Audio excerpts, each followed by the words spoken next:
Good day everyone. Today we discuss and tackle some adventures, experience, and the life of one of the most popular heroes of all time, our national heroes in our country, Dr. Jose Protasio Rizal Mercado Alonzo Yerolanda, or commonly known as a Dr. Jose Rizal.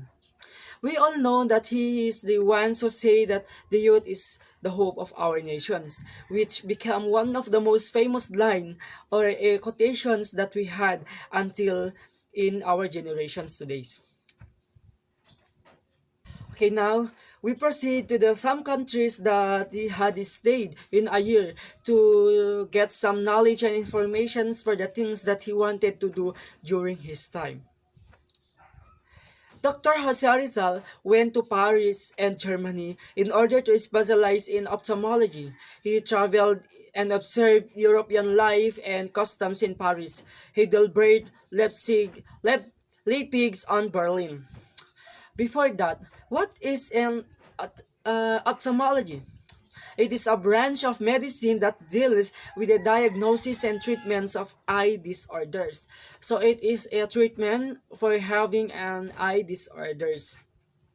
So the question is why Dr. Jose Rizal went to have and specialize or studied an ophthalmology? Just because of a deep love for his mother. His mother has an illness in her eyes so that Dr. Jose Rizal went to help her mother to so that he studied an ophthalmology and become an ophthalmologist during his time to have a knowledge to make a medicine to cure her mother illness. When he was on the Paris, he was 24 years old and already a physician. So it means he was already licensed being an ophthalmologist in that year when he stayed in Paris. He went to Paris to obtain knowledge in ophthalmology. So that's what I said earlier. He wanted to gain more knowledge about his specialized to make a medicine and to have a cure of her mother illness.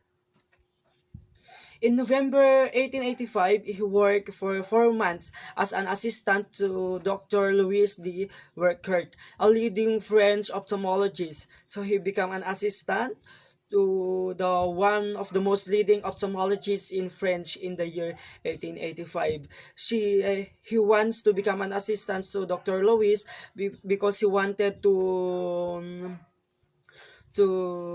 what do we call that, to make and gain more knowledge how he make and medicines to have a cure for her mother illness. So that's why Jose Rizal went to Paris. So it means our Dr. Jose Rizal is a loving person, love a lot of her mother. Germany in Heidelberg. In February 1886, Rizal left Paris and went to Germany. He arrived in Heidelberg, a historic city in Germany famous for its old university and romantic surroundings. Rizal was only 25 years old when he first arrived in Heidelberg, in Germany. He lived near at University of Heidelberg and worked as an assistant to Dr. Otto Baker at the University Eye Hospital. Rizal devoted his free time visiting Heidelberg's castle and enjoying the environment there. And in April 22, 1886, Rizal supposedly wrote his poem Las Flores de Heidelberg, or in English, Flowers of Heidelberg. According to literary experts, this poem revealed that Rizal was homesick for the Philippines. Hi, my name is Jim Domingo de la Cruz, 3B BPO, and we are going to tackle the life of Rizal in Wilhelmsfeld, a mountainous village near Heidelberg where Rizal spent his summer vacation. He left Heidelberg for Wilhelmsfeld to honor invitations extended to him by Reverend Karl Umer, and whom Rizal met one day in the woods with the pastor's wife, daughter Eta and son Friedrich.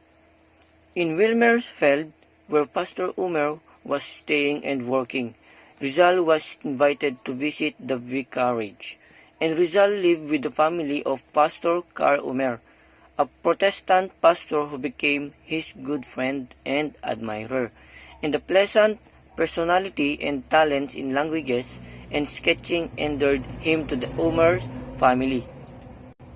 And for 3 months he enjoyed the hospitality and kindness of the family, and he returned to the Heidelberg, and that was on June 25, 1886. Next slide is first letter to Blumentritt. On July 31, 1886, Rizal wrote his first letter to Professor Ferdinand Blumentritt, who is the director of the Ateneo of Leitmeritz, Austria.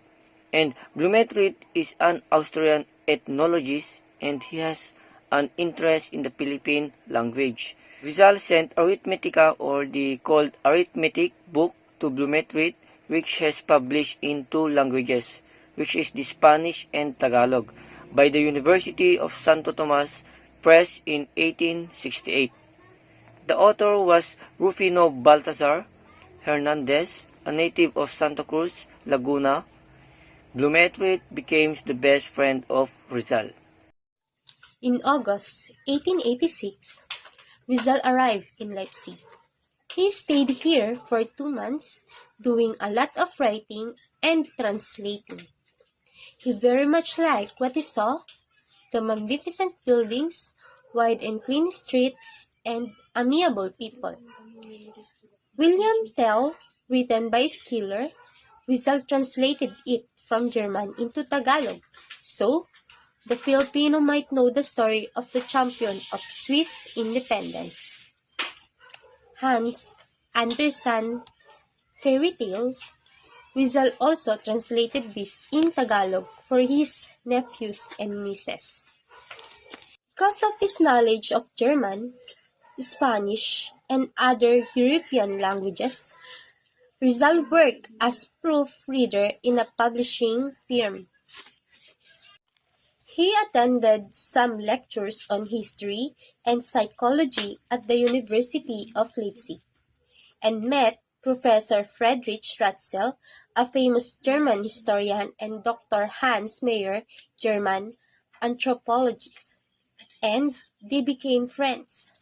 After a month, November 1886, Rizal arrived in Berlin. He was enchanted by this city because of its scientific atmosphere and the absence of racial prejudice. Dr. Fyodor Hagor, Rizal met for the first time. This celebrated German scientist, traveler, and author of Travels in the Philippines, a book which Rizal read and admired during his student days in Manila. Dr. Rudolf Virchow, a famous German anthropologist, introduced Rizal by Dr. Hagor. In May 11, 1887, Rizal and Viola left Berlin by train going to Dresden, one of the best cities in Germany. May 13 to 16, 1887, Rizal and Viola went to Leitmeritz, Bohemia, to visit Professor Blumentritt, a kind-hearted old Austrian professor who became a dear friend of Rizal. With Professor Blumentritt as their guide, Rizal and Viola visited the churches, the residence of the bishop, and other important buildings of the city. From May 20 to 30, 1887, they visited other cities in Europe like Prague, Vienna, the Queen of Danube, Linz, Rheinfall, Munich, and Nuremberg. They visited museums, magnificent buildings, cathedrals, and beautiful sights. In June 2-3, 1887, he stayed at Schaffhausen, Switzerland. This Swiss city is one of the most beautiful cities in Europe, Geneva.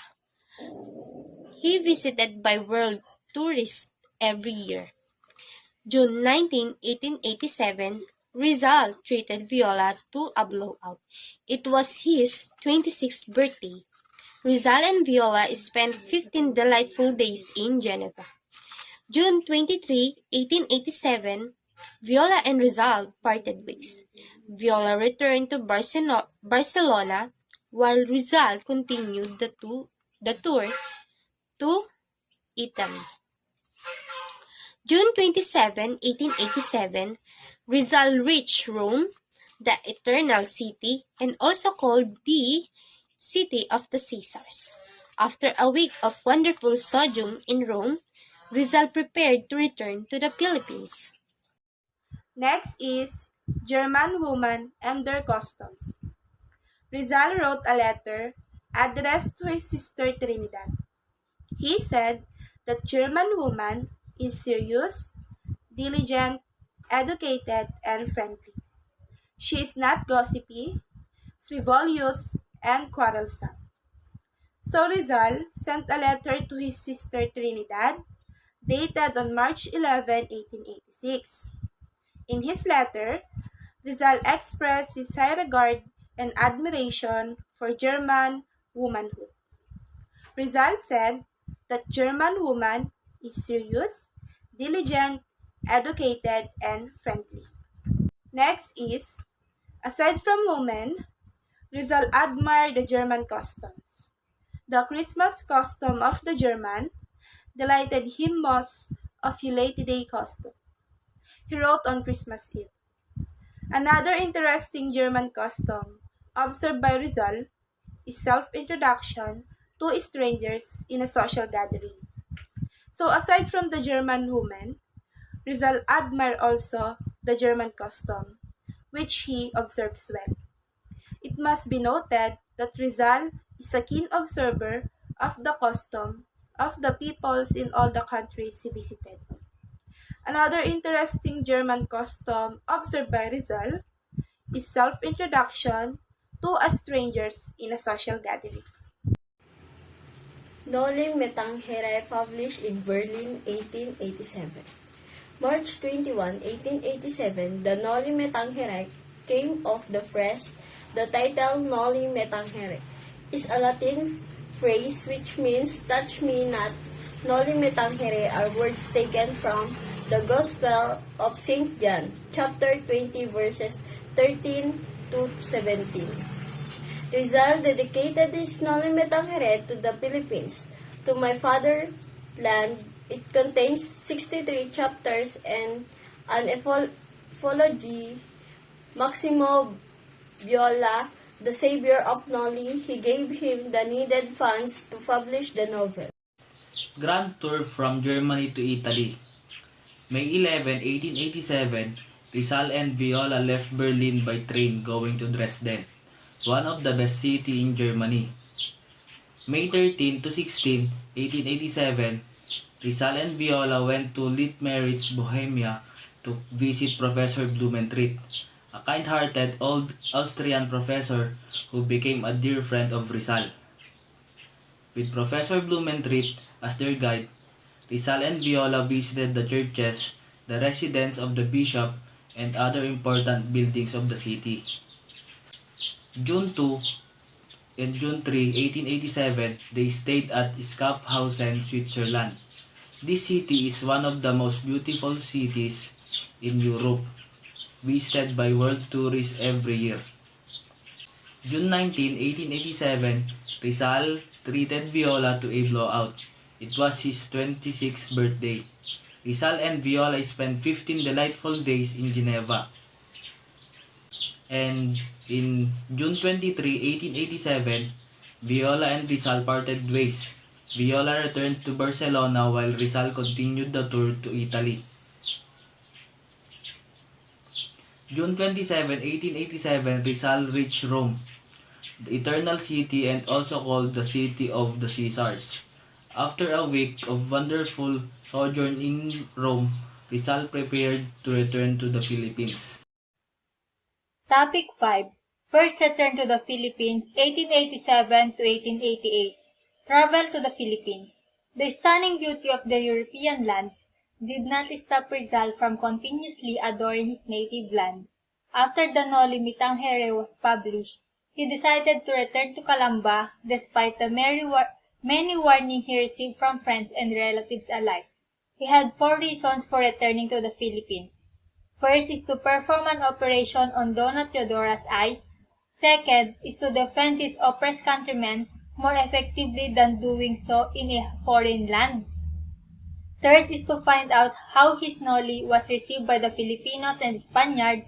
And last is to know the reason for Leonor Rivera's long silence. July 3, 1887, Rizal left Marseilles, France. It was his first return to the Philippines after leaving it to study in Spain 5 years ago. August 6, 1887, he arrived in Manila and visited some friends. At his hometown, August 8, 1887, he reached Calamba. He opened a medical clinic and restored his mother's vision. Such miraculous news spread throughout the community like wildfire. Thus, his clinic was flocked by people aspiring for a better eyesight. Newly arrived from Germany, he began to be known as Dr. Uliman from the word Aleman. And soon he acquired a lucrative medical practice. He earned $900 from his services as physician. Rizal opened a gymnasium for young folks where he introduced European sports to discourage his townmates from idleness and gambling. He also took part in Calamba civic affairs and on his spare time made paintings of the town's landscape and translated the German poems of von Wildernat into Tagalog. His happy days at Calamba was marred with the death of his older sister, Olympia, and to see Leonor Rivera. His family begged him not to see her at her hometown in Camiling because of increasing concerns about his safety. Also, Leonor's mother objected to their relationship. The controversy over the Noli. Copy of Noli Me Tangere has arrived at the Philippines week before Rizal's return to the Philippines. Some of copies of his book fell into the hands of the Spaniards, especially the friars. The controversy over the novel has reached the office of the Governor-General Emilio Terrero. He requested Rizal to come to Malacañang Place. Rizal met Governor-General Emilio Terrero, who informed him of the charge against him.